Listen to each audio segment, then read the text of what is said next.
Right. Hi, welcome. Hopefully you've had a good day so far, and we are ready just to sit for about 60 minutes now and just go through a bit of a refresher and an update of our safeguarding kind of practices, get you involved in a couple of key questions, raise some themes, but we will go through it as a kind of a presentation-esque format, and then we'll break in and out. So hopefully that's all okay. So as usual now, commonplace that we start with just online safety and etiquette, make sure your environment's professional, that you are in a professional appearance and so on. If you can, keep your video on unless you've got some broadband issues or you need to step away for something, just so we know you're engaging in attendance. Unless you're going to contribute, just pop it on mute, because that way we don't have to worry about background noise. And again, the comment chat facility, hopefully I'll be able to see it this time. I've got it set up. And then also the raise your hand and the normal formats really to contribute. So let's start this session with a little bit more interaction. Task 1. So you've got 3 minutes. Okay. And what we're looking for on this piece of paper, and I've moved this around, so apologies for the language. Can you now consider this next question? Do you have any questions or queries or requests that are related to the use of CPOMs? Okay, so grab yourself a pen, grab yourself a bit of paper or a post-it note or whatever, and consider the question.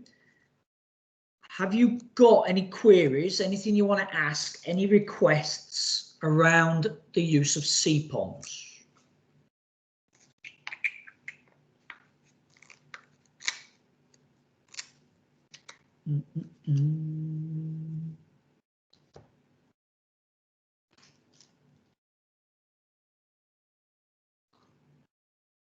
So like I said, don't feel rushed. I'm going to give you a couple of minutes to jot this down. You're going to need this later. So if you sat there thinking, I don't know what CPOMs is, then write that down. I'd be a bit worried, but still write it down.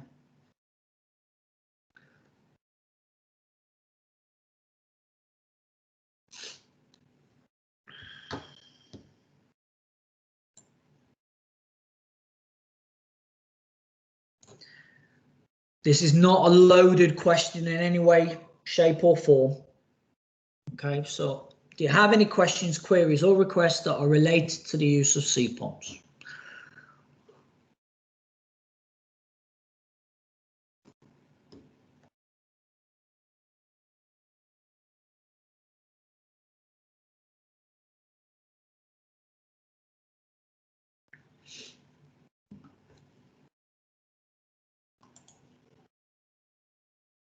Give you just one more minute.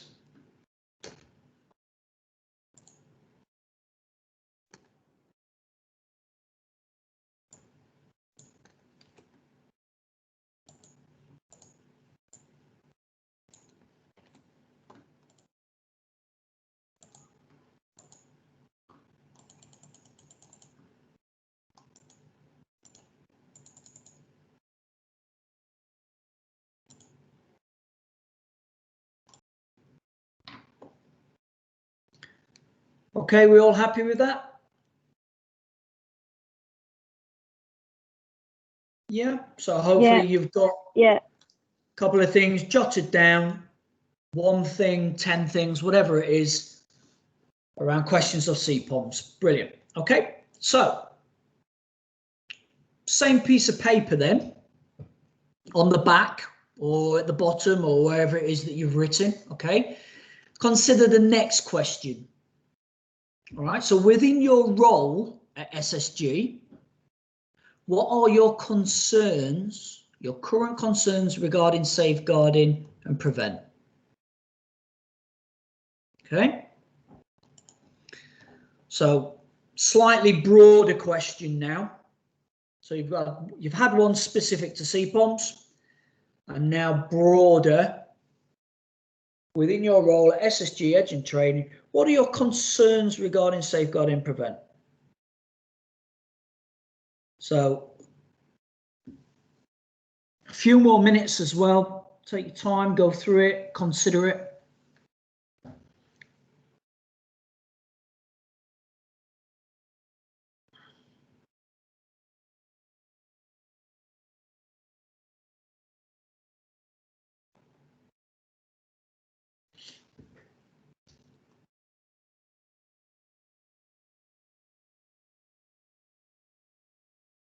Now, if you're pausing and trying to find something, that's okay. That's quite positive. But don't always reflect on things that happen internally. You could start to consider external things as well. And try and be kind of specific with your role. It may be that you're delivering a certain course, or you are in a certain area, or it could be a more generalized question. That's fine. Okay, so let's just put that to one side for us, please, if you can. We're going to revisit this later on as we chat through, but I think it's important that I kind of allow you to get that down fresh without any kind of influence for what we're going to talk about now. Okay, so the aims of the next 50 minutes, 45 minutes is to identifying policy and procedure linked to safeguarding and prevent, the updates that are there. Okay, and as always, off the back of those policy procedures, we then have different things like location of them, looking at whether there has been any new information, is particular around themes, and looking at where we're working within our regions. We then need to then go back, as we've already identified, and look at CPOM statements and best practice and have a bit of a chat about CPOMs. Hopefully then you'll be able to engage a lot more. I need to give you just an outline and some clarity around our stance on risk assessment, and in particular around candidates' risk assessment rather than the actual health and safety of an environment or an activity. I want to identify that we have got some prevent training lined up, and then hopefully address any kind of concerns. Is that okay? Nodding and thumbs up. Lovely. Yep. Okie dokie then. So hopefully this is already on your radar. You've already acknowledged a lot of what we're going to talk about in the next 15 minutes. But like we say, it's a refresher. It's an update. And it's also for us to be able to prove that we do things more than just in one way. OK, so we have updated our safeguarding policy, our overarching one, off the back of the KCISE, Keeping Children, or KCSIE, sorry, Keeping Children Safe in Education. And that is a white paper, comes from government. It's a statutory document, and that was the update that was put through People HR, and you guys all very kindly read the update pages of that and kind of signed against it. Okay, and because that amended, we also amend our policies because it feeds into that. All right, can anyone remember any headlines that were updated there? Just to contribute, can anyone remember something that sticks out? What had changed, if anything? There was one thing that I think would definitely relate to the age of people that we work with, and that was the criminal. It's now a criminal act, and to be prosecuted for something that's called upskirting.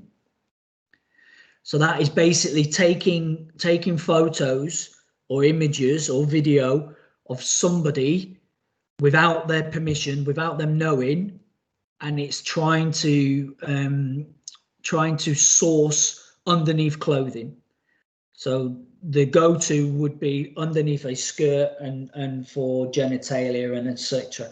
But it can be positioned in any part of the body really, and it is not now having to fall underneath any other law to be prosecuted against. It's on its own now, so it's very serious.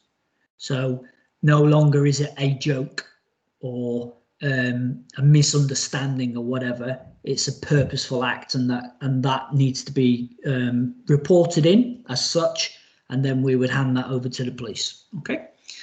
But yeah, I'm not going to go through all of the different amendments and things, but they're on there.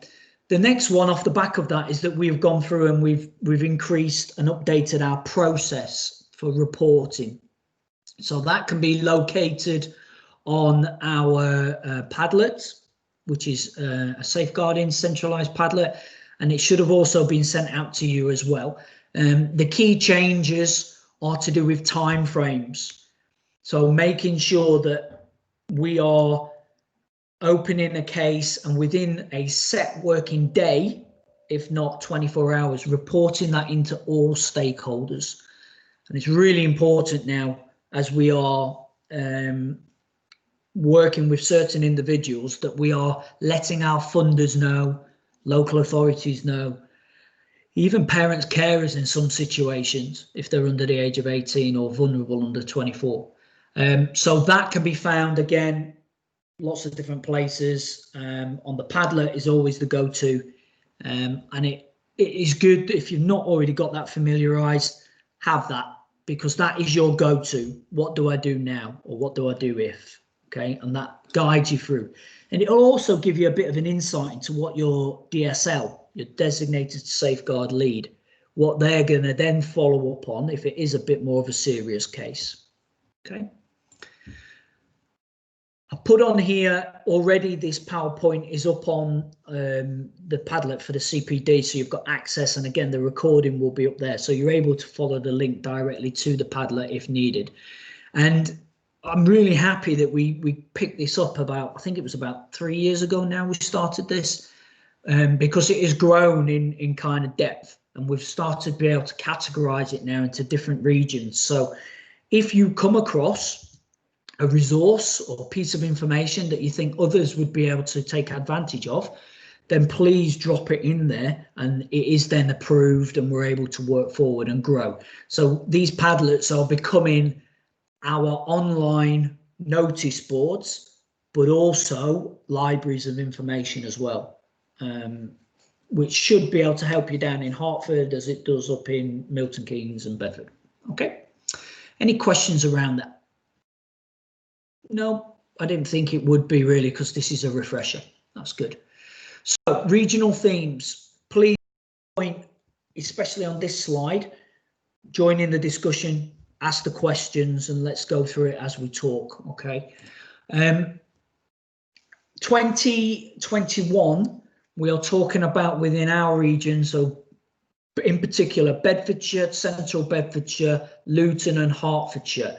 Those are the regions that we are 100% active and working in. We do, from my position, keep an eye on Buckinghamshire and Northamptonshire as well, just purely because they touch the boundaries of where we work. But we focus our themes and regions in those 4 areas. Okay, so the one thing that is number 1 on our list, and we have been told, is the increased risk in far-right ideology and terrorism. Okay, so this is now starting to show trends against political alignment, although no politician is saying what these far-right people are. But what they are doing is they are manipulating, and they are starting to use online resources to basically engulf young, very young, vulnerable, and I think this is the key word, impressionable people. And they're interacting with places like Europe, Eastern European, and in particular America. And it's becoming quite worrying that's happening over in America. And we are told from Thames Valley Peace in particular that we are starting to see an impact of that affecting our society, or elements of our society and their beliefs as well. So like within other forms of terrorism that we've talked about in previous kind of sessions, These are in particular lone workers.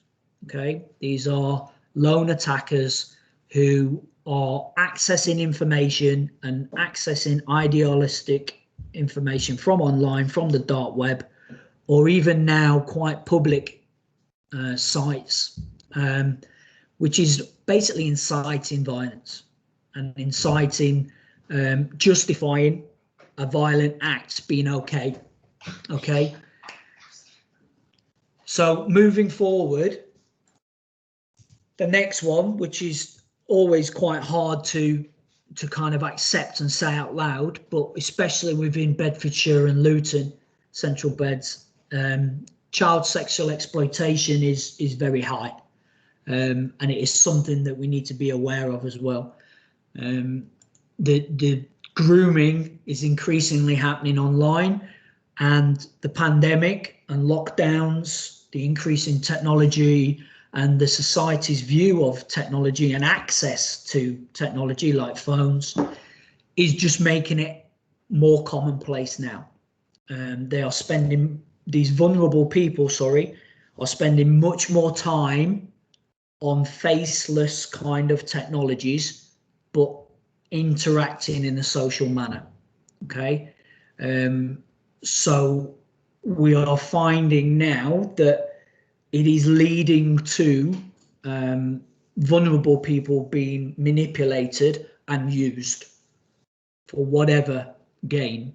Okay, and I think that we could speculate what kind of horrible things that would incur, but there is also the kind of more shrewd things.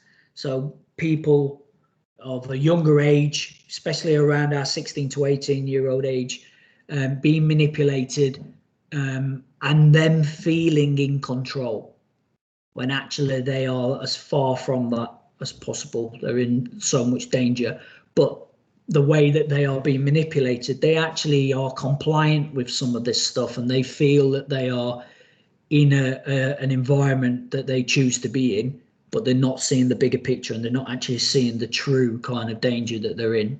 Okay, that could then lead to the next, which should be no surprise to a lot of us in here, which is our county lines, and then criminal activity associated with that as well.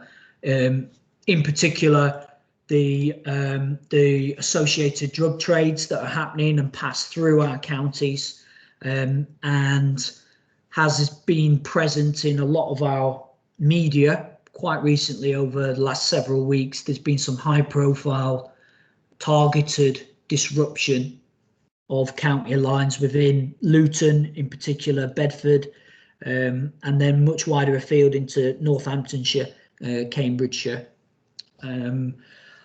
What are the knock-on effects of that? Well, the people who are immersed in that criminal activity, okay, are more prone to violent acts, more prone to criminal acts, more prone to the trade of drugs and the sale of drugs, and then the money that goes around that.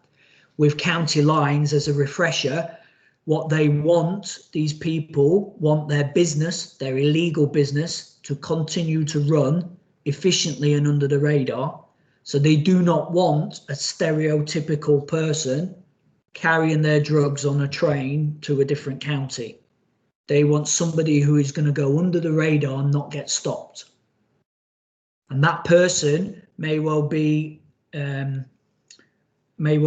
tempted to become involved because they're a bit of an isolated person already, and they feel like they have no one, family, friends, or whatever, and they become befriended by these people. It may well be that they're struggling to finance clothing or food, housing, and then they use that as their vulnerability in order to get them involved and to get them in until they're in a position where they feel that they cannot leave safely, and therefore they have no choice. They feel like they're in a position of no choice, and then they are exploited, basically. So yeah, we do a lot of work on that, and we do support a lot of our young people with that. And I can see people in Area 1 sat back relaxing there, who do in particular a fantastic job not giving up on these people that are involved in county lines, because for every person that chooses it, there are 3 or 4, I would imagine, that have got too in depth too quickly and feel like they can't make a choice to get out.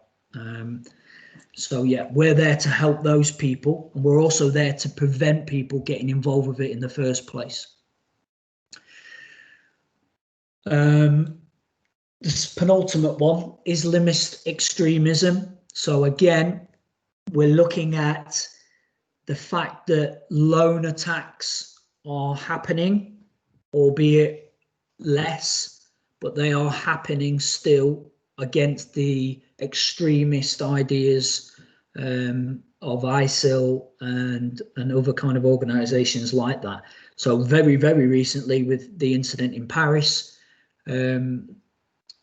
where the teacher was attacked and killed because of what was incited violence. Basically, it was promoted through online until somebody just thought it was their duty to do something about it because of the extremist views. These lone attacks are now no boundaries. So when we look at the prevent training, we've got our professional friend in David Leighton Scott coming in November.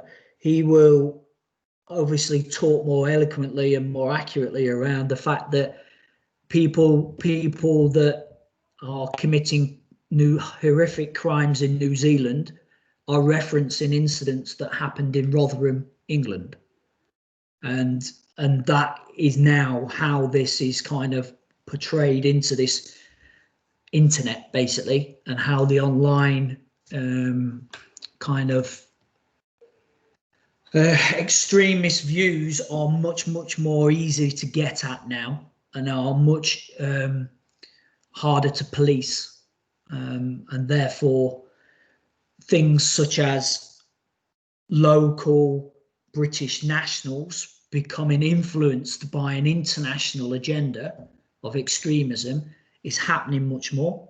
Okay, as much as the far right extremists want you to believe that every terrorist is somebody who comes in under the radar with no passport and all the rest of it, it's not the case. And likewise, they're taking advantage of our current society's position. So basically weaponizing COVID-19 situation. So don't for one second think that that means that they're trying to bottle it and use it as a physical weapon. What they are doing is taking advantage of the fact that people are locked down, that you are not able to go where you should be able to go, that people are concentrated in certain areas, that there is a underlying fear or uncertainty within our beliefs around society right now, that people are being asked to do things which are pushing against what your natural belief system is. You're being forced in some ways to give up some of our natural liberties, to come and go freely, to be able to see who we like, to be able to do that. These are being restricted, and therefore they are picking up on this targeted attack on that to try and turn these vulnerable and isolated people into thinking, yeah, the Western world isn't as good as you think it is, and the Western world is a bad world, and this is why. Look what they're doing to you. So any questions around our themes and updates? Any shocks, surprises, or were we expecting that?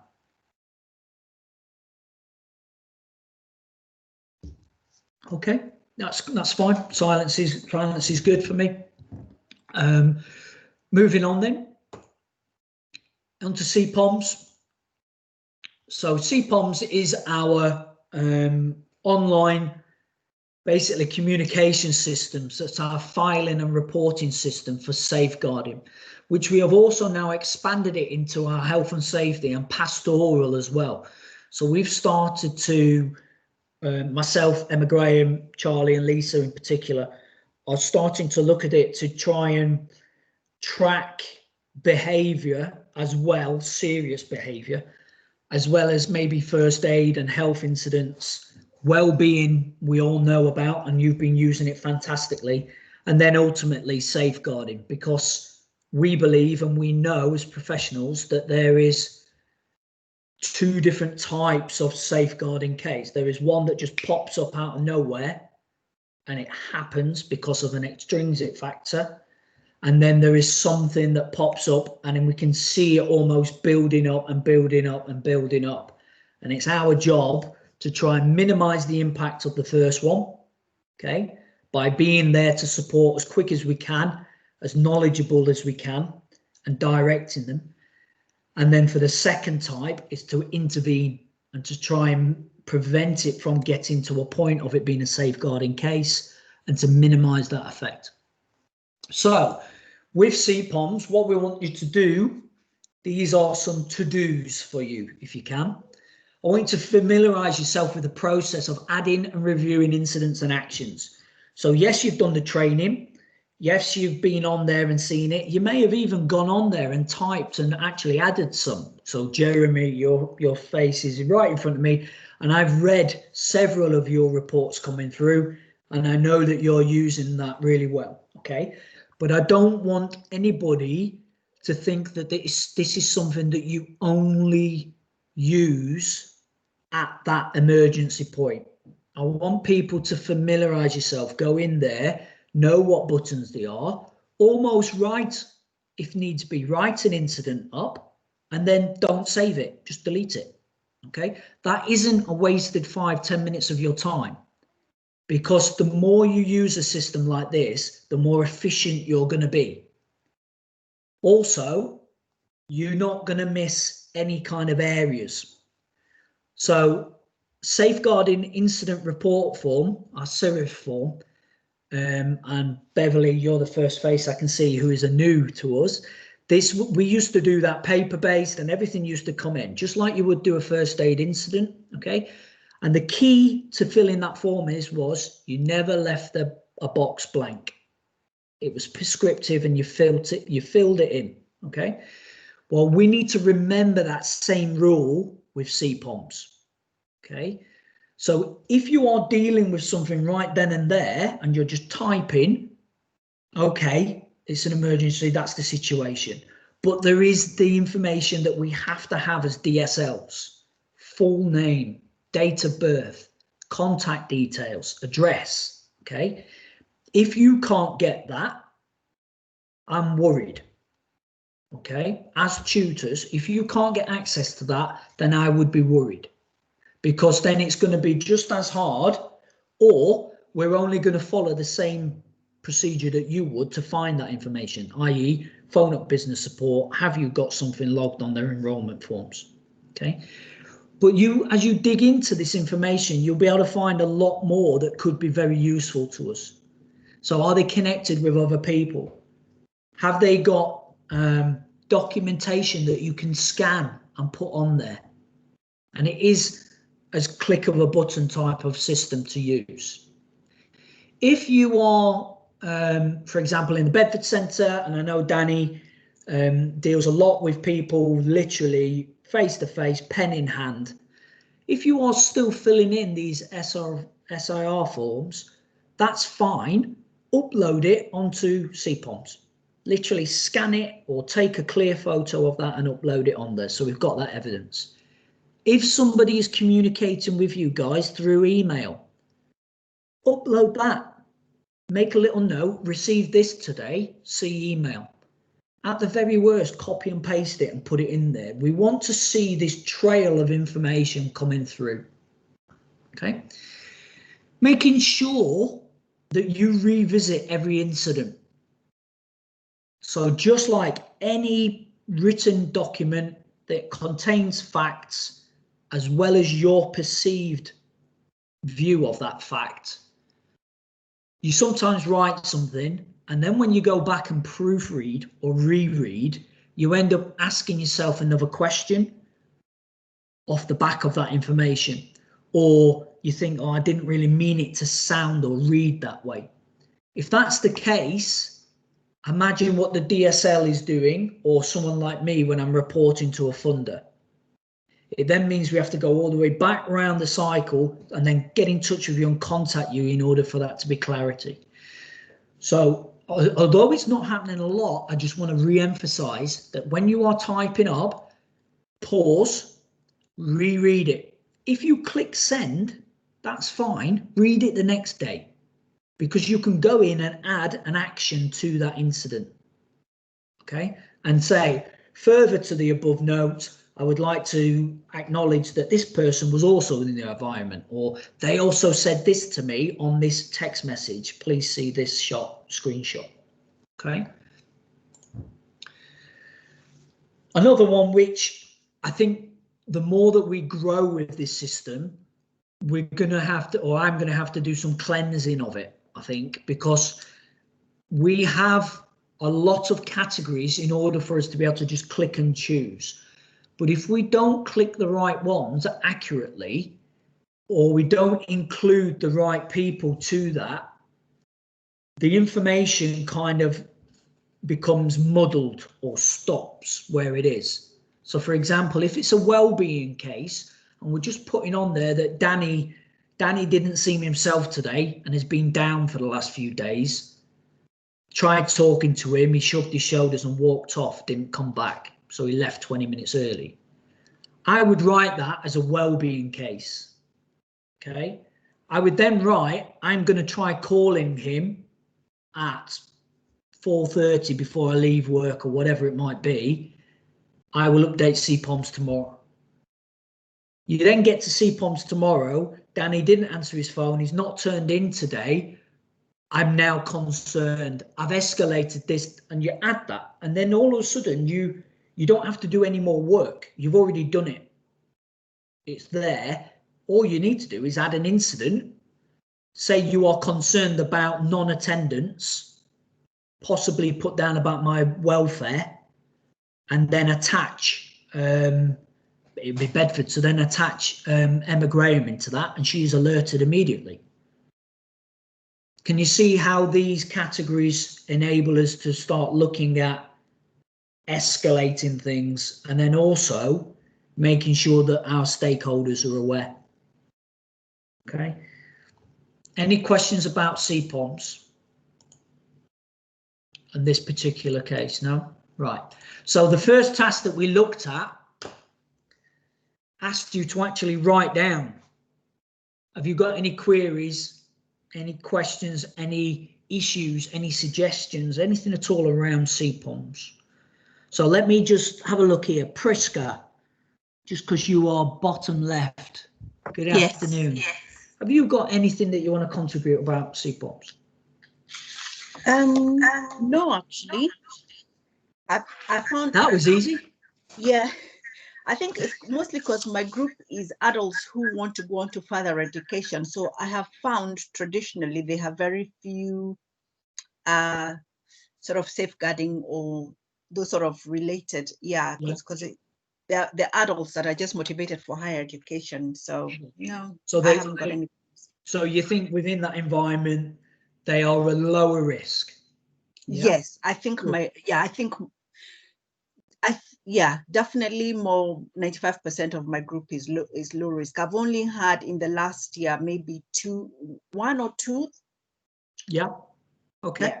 So what we would now do now, so leading, it's my job to kind of lead in proactive and support for these guys. Having just come out of the back of lockdown, I know predominantly a lot of your candidates are looking into the healthcare profession. They're looking at National Health Service and so on and so forth. Yeah. Worrying about have they had any of their family and friends affected about the current climate that we're in? Have they felt any kind of further pressures from the going into that jobs market? Are they concerned? Are they worried? So safeguarding can be one serious group of situations, but the welfare of somebody and the well-being can build up and push somebody into a position where they're not particularly safe. Yeah. So I think as well, offering the opportunity, like I know you do, yeah, to suggest, or listening out for key things, such as, for instance, worrying about childcare issues, yeah, worrying about money issues, or potential university courses not being available and things. yeah, That trigger, although it's not, and pardon for the bluntness on this, drugs and gangs and things like that, or abuse and neglect and things like that, those things can build slowly and silently. We just need to have an awareness of that. Okay, sure. Brilliant. So who else can I just pick on now? Let's go for Miss Cole. Hannah. You have to give me that big singing voice you've got from the back of the room. The only question I had, I don't know if you can hear me or not. I can hear you fine. Okay, cool. Was if we have an ex-candidate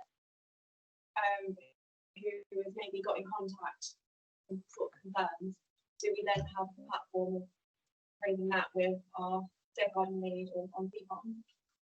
Yeah, I think I kind of know who you might even be talking about now as well, but Yeah. we do have a commitment to our candidates. Okay, and as a company, we work with them while they're funding. When we go outside of that funding remit, okay, we need to just be a little bit more careful. So soon as somebody contacts you who was an ex-candidate, i.e. they're not on a funded provision anymore, you need to inform your line manager and DSL. Not that you're doing anything wrong, it's for us to protect you. Okay, we can then look at what should the next action be. And in your case, it was, do you know what? If you are happy, we are positioned, let's support. And let's keep that support going. But is it going to be the full weight of that support? No, because you have got your own candidates here and things like that. So it may well be, let's redirect them somewhere more specific to their support. Okay, but it is important that they are communicating with you through the right channels as well. So if you don't feel comfortable, for example, they've somehow managed to get a personal number or a personal email address, that's a no-no. That needs to stop and come to a stop, and using work contact details, and that goes without saying for any contact with any candidate. Does that answer your question? Yeah, that does. Thank you. Sure. Okay. Let's see then. What about you, Jeremy? There was no real concerns with it. With the functionality, sometimes there were some slight difficulties, but Charlie always helped sort it out. It might have been the level of access I had, I think. Right, okay. I think it was about, from memory, it was about, I think, closing cases or yeah, opening new ones, but Charlie helped sort it out. But as a system, yeah, it's been really really useful, actually. Okay. Hugely useful. That's good to know, actually, because we need these little bits of feedback every now and again to be able to say, because if it is a good system, we're obviously going to maintain it. Just because I think it's a good one, it's how is it being used in the front line, really. Just because I'm keeping an eye on the time as well, guys, is there anybody who's got a question that they want to throw in? If not, if you don't want to talk out loud, feel free to use the chat room, type it in there, or alternatively email it into me and I'll do an FAQs back to you at another point. Okay. So actually, one quick thing for me, actually, yes. Sorry, Danny, was it's just an observation, really, but I had to do actually it was daily updates on a certain candidate, and I think one of the advantages I found with CPOMs is that you can see it as a linear story. So I was able to think it was just really easy to be able to scan the story, say over the last week if I was doing daily updates, or it might be weekly updates. So you can just scan up the page and then just see how far that candidate had come. And in my case, I could close the case, or it might be the other way. You could see how far they're plummeting. So rather than it being documented in different places or by paper or files, different files you needed to open, it was just really easy to see the kind of the narrative, if you like, of their case. So I found it particularly useful for an ongoing case where there'd be regular updates. I think, and definitely one of the cases we'll not talk about in particular that you were dealing with, Jeremy, I remember, because it was exactly that, and it was just very occasional, 2 lines and and it was just a contacted, spoke about on this, and then it was next day, spoke about this, or didn't get in contact, and it was this, like you say, it was very timely. And if you can imagine that I was reading that, so was the DSL, right, and yourself. All these people had access to that information when they wanted it, when they needed it, and you were just basically doing the job that you do brilliantly. You were just tapping it in, rather than just on a bit of paper that only you see. We're just going to tap it into that computer or onto your phone, okay? And when the reports go, it was mentioned yesterday in Ofsted about from Keats that the reporting system is much easier because they can see exactly what you've just said, because it time and date stamps it and it puts it in that order, and it shows that we are doing, well, we're doing 10 times more than we're even putting on CPOMs. I know that for a fact, because your guys are doing so much that you wouldn't even quantify. Whereas if you worked somewhere else, you'd be quite surprised, I think. So yes, I think I'll echo what Jeremy says there, that if you put little and often on that, and it can be positive as well, guys. It doesn't have to be this negative. It can be this person is having a good day today. And that also helps people like Emma Graham when she has to go and sit in crisis meetings and things like that at the local authority, to be able to say, well, actually, he was having a good day this day. So how could he be associated with that? No, it's good to bring up. Right, I just want to make sure that I go through this as well. So apologies, I'm going to put this back onto the PowerPoint again. It's looking at risk assessments. So the element that we're focusing on here is around the criminal record of a candidate that comes in. So we have an enrolment process. They have to self-declare. The hope, and I do use that word, the hope is that the DWP, JCP have also shared prior information around criminal previous convictions, whether that be verbally or written. I think sometimes we do, sometimes we don't. But it's important that if you are leading on enrolments, that you emphasise to them around previous spent or current convictions and how important it is. Okay. Now, you have to, within that period of time, make some judgment calls on who you're dealing with and how you're dealing with them. Okay, because you want them to provide you with accurate and honest information for us to be able to then process a decision. Okay, so if somebody states, yes, I have got a criminal conviction, what should happen? Well, the details of the offence are provided and should be provided to us. Okay, that includes whether there is any pending sentence or appeals. So you can be charged and prosecuted for something and still be serving a sentence whilst you're on one of our programs. What that sentence is, what their actions have been, whether they're under appeal or not, is really important. Okay. Now, it's a sensitive subject, so we need to be able to provide you with a mythical go-to person or persons who are making you do this, okay? And that is us as a company. And if you need to use a name, use my name. But basically, we need to activate a risk assessment on the candidate, okay? Now, this may well be a service area manager wants to do it themselves. They may well, in discussion with you, feel that you are happy, confident and competent enough to do it yourself. Okay, but there will be support and guidance where needed to fill in the risk assessment form, and it is a very simple prescriptive questions of, I think it's like 5 or 6 questions, which then identifies where they currently are, where they've been, what happened, and what was the result of that happened. Okay, now it's down to the risk assessment outcomes if the candidate is accepted onto the provision or not. Okay, so we reserve the right to make this decision against those facts that we've ascertained in the risk assessment.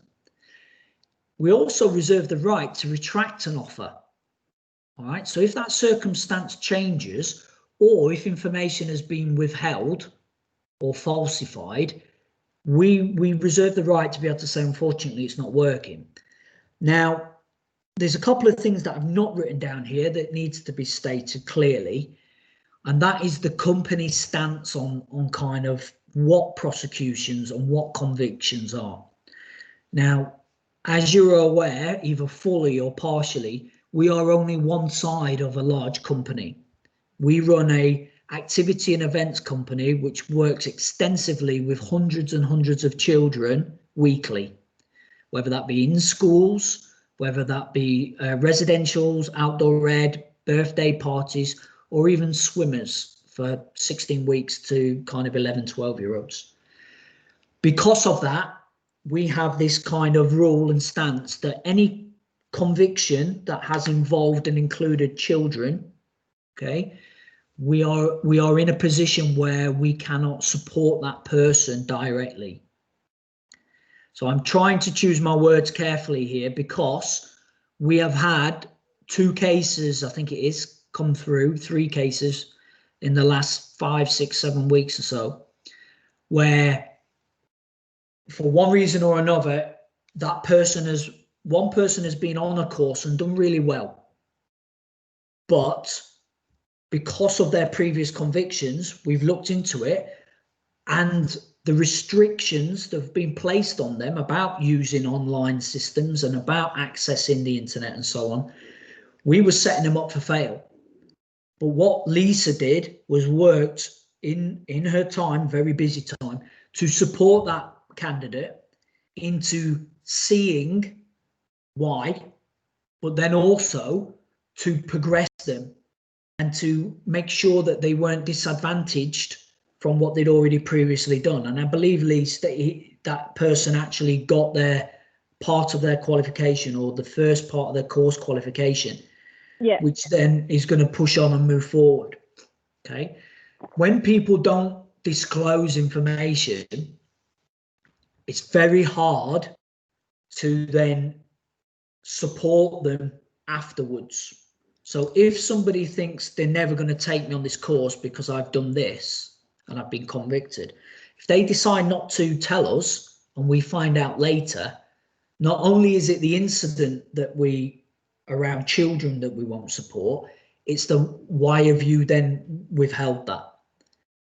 Because there are parameters to what we can work with, okay, and because of everybody's, first of all, jobs, both sides of the company, for everybody's professional ability as well. So are we trained to be working with certain kind of people? All right. And then the actual course itself, whether we are setting for failure, all these things need to be taken into account, and they are. So it's not a knee-jerk reaction, even if somebody does come forward with an offence against children. There is a process that we've followed through, and Lisa has done that extensively over the last 4 or 5 weeks. Sorry, guys, area 1, I don't know who it was. You got your hand up, you got a question. Hi, Amy. Actually, I'm not sure if someone else had, nobody over here put their hand up, but since you said, I've just been sitting here listening to what you've been saying regarding the candidates disclosing if they've got a conviction, etc. And something I've just realised, or rather I've noticed, comparing best paperwork against Keats. Yeah. Is Keats on the old paper, have you had a conviction or unspent time? Whereas best doesn't. is there a reason for that, or is that just under choice? Do you see what I'm asking? It was a bit, it's okay. I think the signal, I don't know if it's mine or yours over there, but it was a bit broken up. Yeah. If I just clarify, are you asking, the paperwork from Bess is slightly different to Keats, and one of the paperwork asks for conviction or spent conviction, and the other just asks for conviction?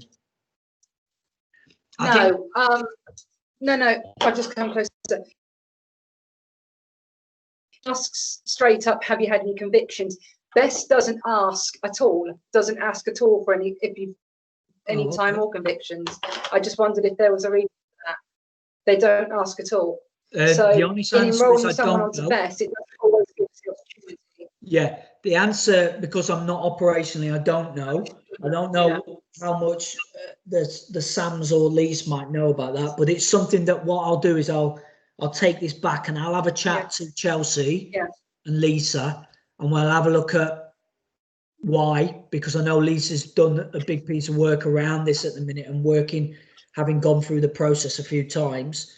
We need to make sure that you and the process are safe and secure, and the candidate feels like they are being listened to and not disadvantaged in any way.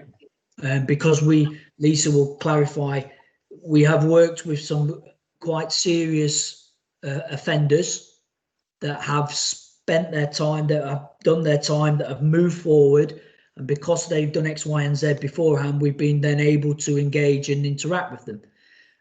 Just stressing again that it is our company choice, and it is we can support that, and we can justify why we choose not to work with people with convictions against children. And that, other than that, everything else is kind of risk assessed as well. So yeah, without going into too much details, we've had serious ones who have moved on with their life. But yeah, good question, Amy. Things like that at any point on the day to day, and I know that you guys will do, feed that into Emma and Charlie, because again, they might not necessarily have spotted that, or it may be something that there is a separate sheet of paper or a separate process that is happening, and you necessarily don't see that. And if you don't, then maybe you should. But yeah. Okay, any further questions around the kind of clarification around risk assessments for criminal record? Silence, good, nodding, okay. Rightio then. So, as I've mentioned briefly before, we have a coordinator, regional coordinator, David Leighton Scott, who is a really good guy, ex-Thames Valley Police, ex-kind of terrorism group and things, really well informed. And he is the go-between for FE and HE providers. So universities are heavily involved with him because they're a prime area for prevent.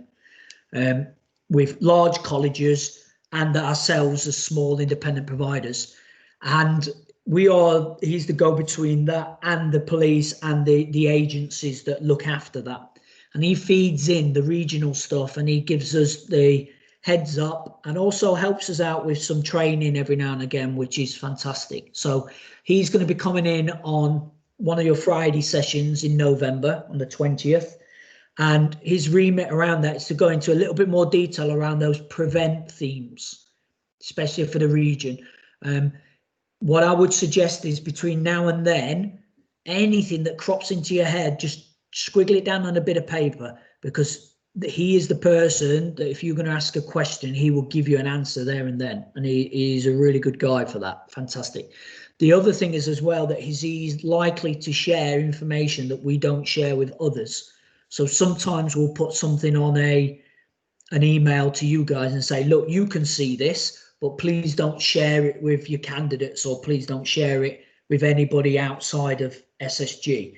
That is because it's classed as intelligence, and it will be things around look out for this imagery, or look out for these stickers, look out for these tattoos, this is the kind of language, or these are the organisations that are now using X, Y, and Z, which is really good because that information allows you to have discussions around British citizenship. And then if somebody does mention something which isn't quite as obvious, you're able to kind of inform others, and we can help that person to get factually accurate. Okay. Last slide, I promise. So the task 2, right at the very beginning, within your role, what are your concerns? And it was broad, if you have any, regarding safeguarding and prevent. So let's focus in on a couple of people that haven't talked already. How about Miss Guntrip sat at the back? What do you think, Danny? Have you got any concerns at the minute around safeguarding and prevent? Top of my head, I can't really think of any. What we've had going on.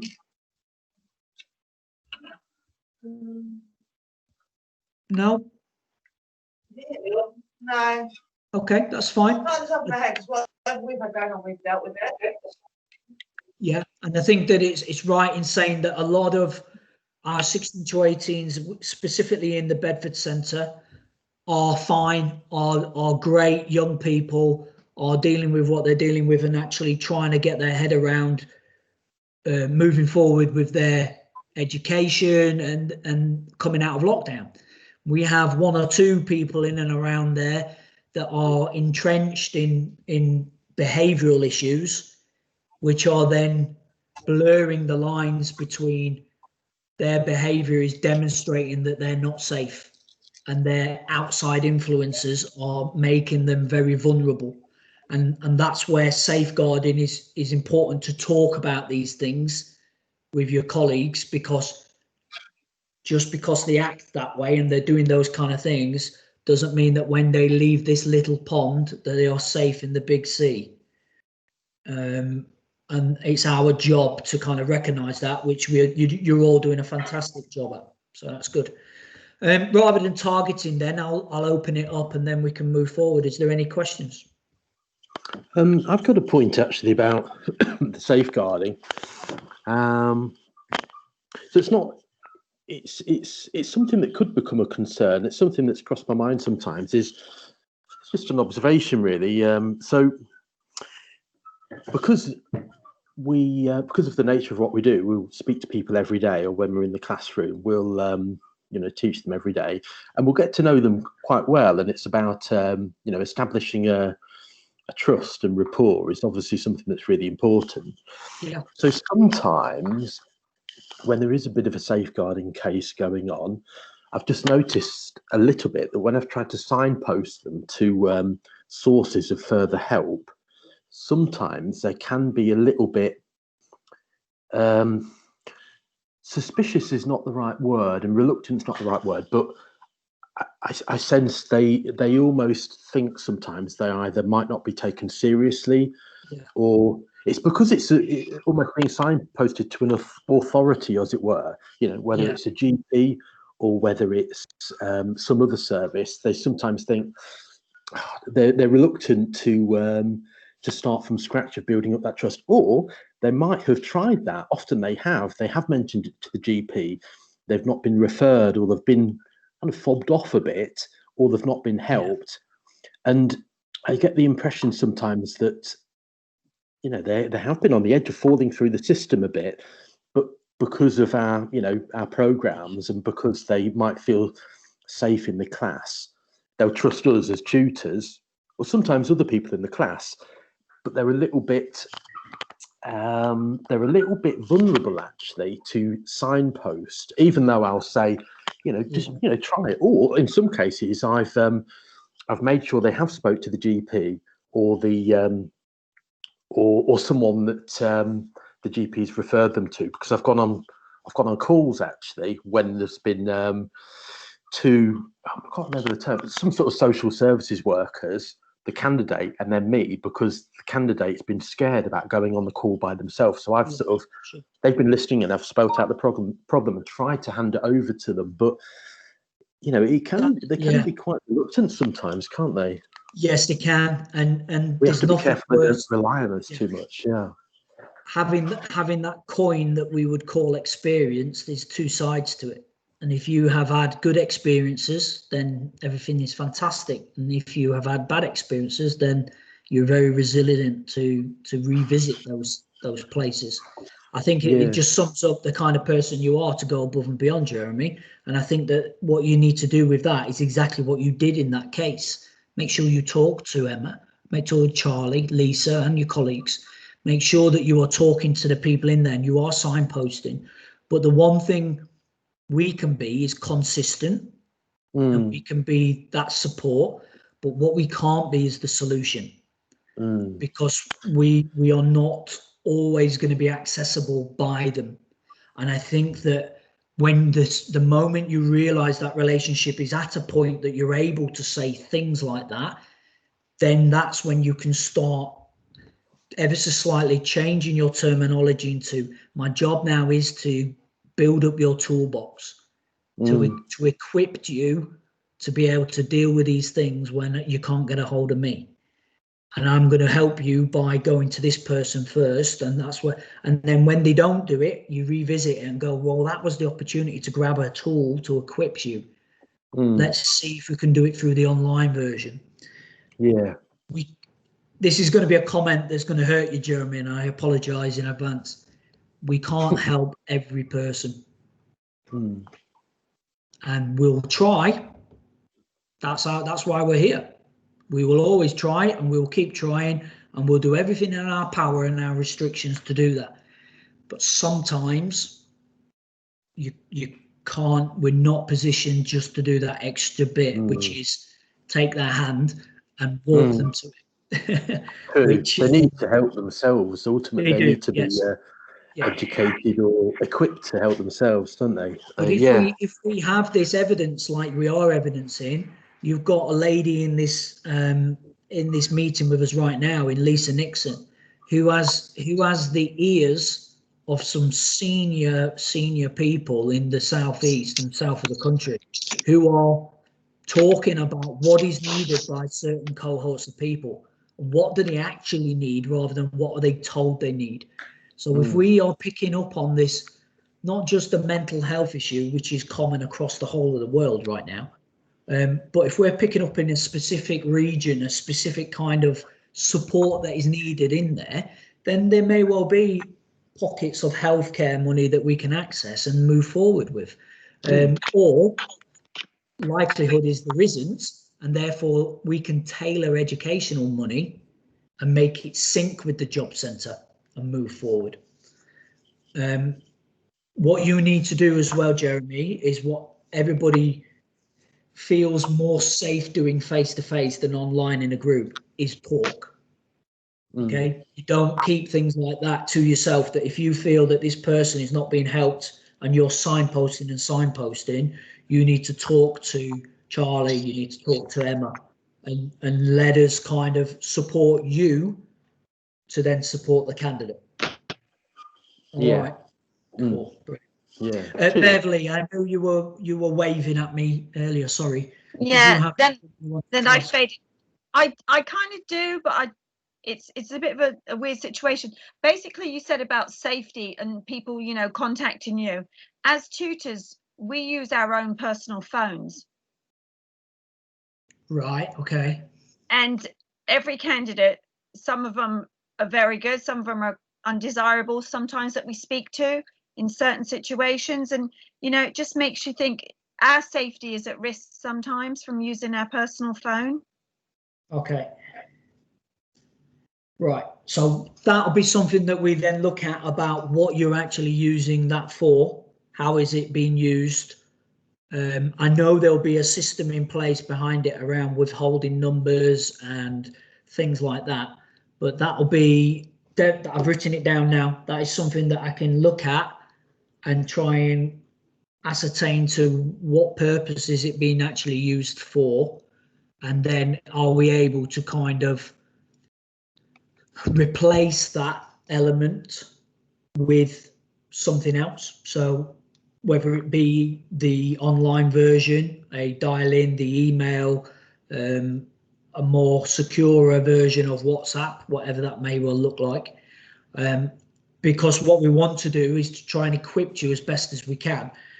What we can't do really is just go out and provide mobile phones for everybody if we don't know that it's actually needed.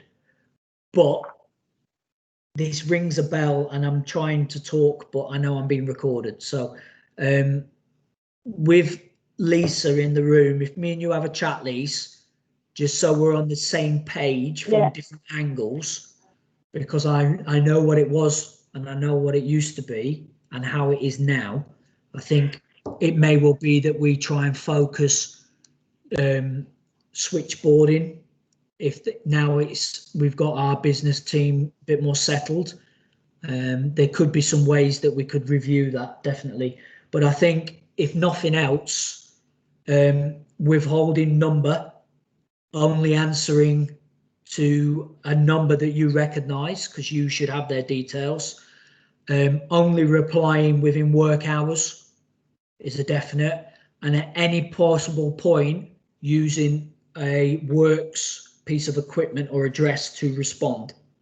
So for example, somebody contacts you, then respond to them back on email and say that's what I've done, or initially phone them and say we are going to be contacting through this port of call unless you tell me otherwise, and almost set the standards quite high early and minimize how many people actually think it's okay just to pick up the phone.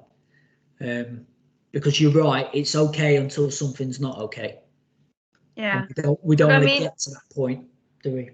Yeah, that'd be fantastic. But like maybe set up a WhatsApp, special WhatsApp that we can, I don't know, Lisa, any ideas would be great.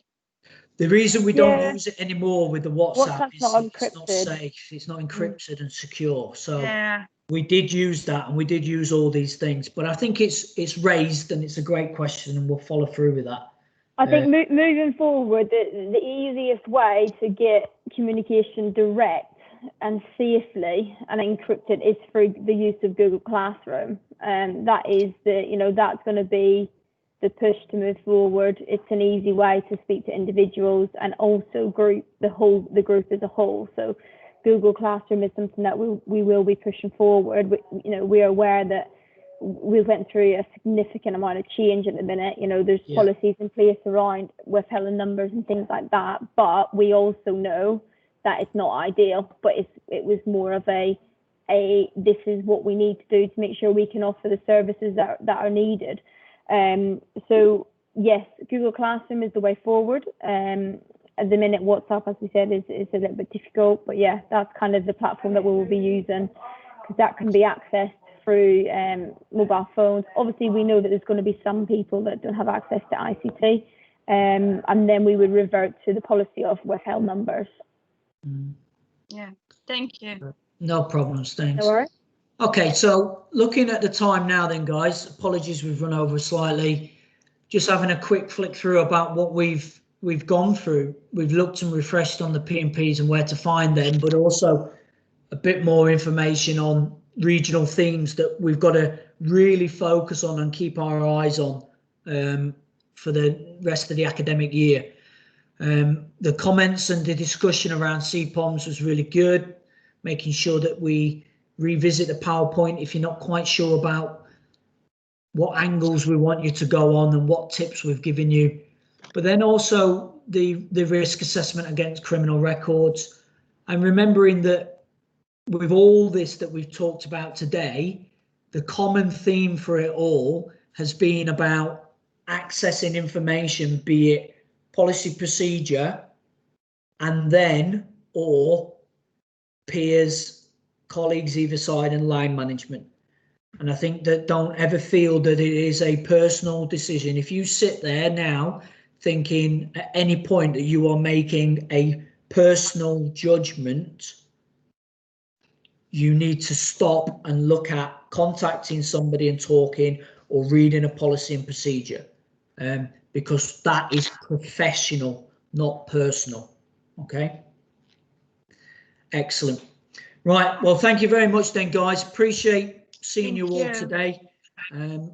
Bear with me because I'll send through a feedback over the next couple of days or so, and then I look forward to hearing back your comments on where we need to go forward and what we need to work on. Please contact Emma, Charlie, Lisa, or myself if you've got anything that you want out of the sessions from today that you didn't get. Okay, thanks ever so much then. Take care. Thanks a lot. Thanks, bye. Cheers, bye. Thanks. Thank you.